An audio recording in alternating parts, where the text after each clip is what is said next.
In his first visit to the region since taking office, President William Ruto has today called for greater resolve to boost trade within the East African Community EAC and the continent. President Ruto is championing an inward-looking economic policy for the EAC countries to show the potential Africa has. Ruto was speaking at Uganda's commemoration of 60 years of independence.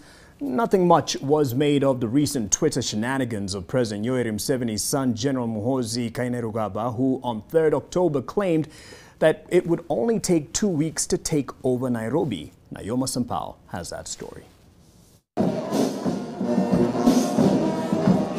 Just 6 days after a Twitter meltdown where General Muhoozi Kainerugaba, son to Uganda's President Yoweri Museveni, claimed it will take their military less than 14 days to run over Nairobi, Kenya's Commander-in-Chief William Ruto was in Uganda as a guest for the national celebration of Uganda's 60 years of independence.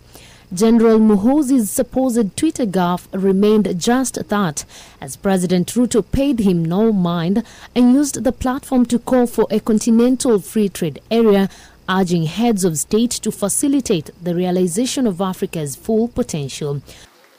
It is our place as leaders and as citizens of the East Africa region for us to work together so that we can transform our borders, which today stand out as barriers, and convert them to bridges so that goods, services, and people can move across this East Africa without any impediments. Africa remains the last global economic frontier with untapped potential in both human and natural resources.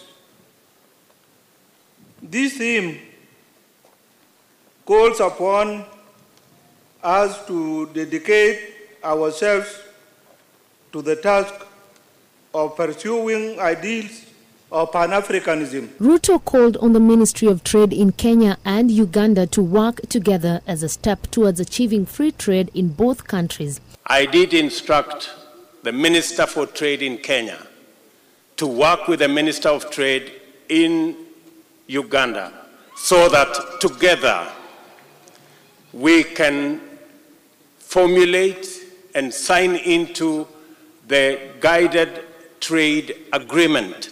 President Ruto encouraged EAC to venture into joint projects, especially in sectors where member states have abundance of raw material but lack the processing manpower. Today, we import 1.2 million tons of fertilizer into East Africa community, while we have the raw material for us to manufacture that fertilizer and save ourselves foreign exchange and create opportunity for jobs while we manufacture fertilizer for our own use in this region.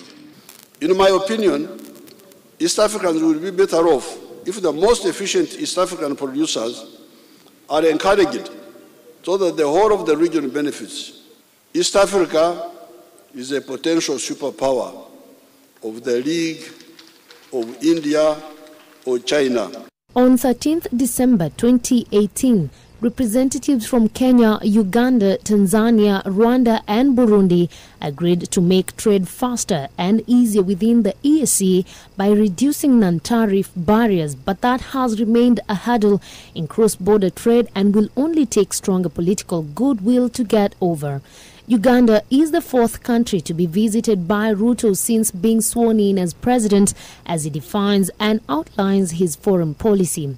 Ruto is expected to visit Tanzania tomorrow, where he is to hold talks with President Samia Suluhu. Nayoma Sampao, NTV.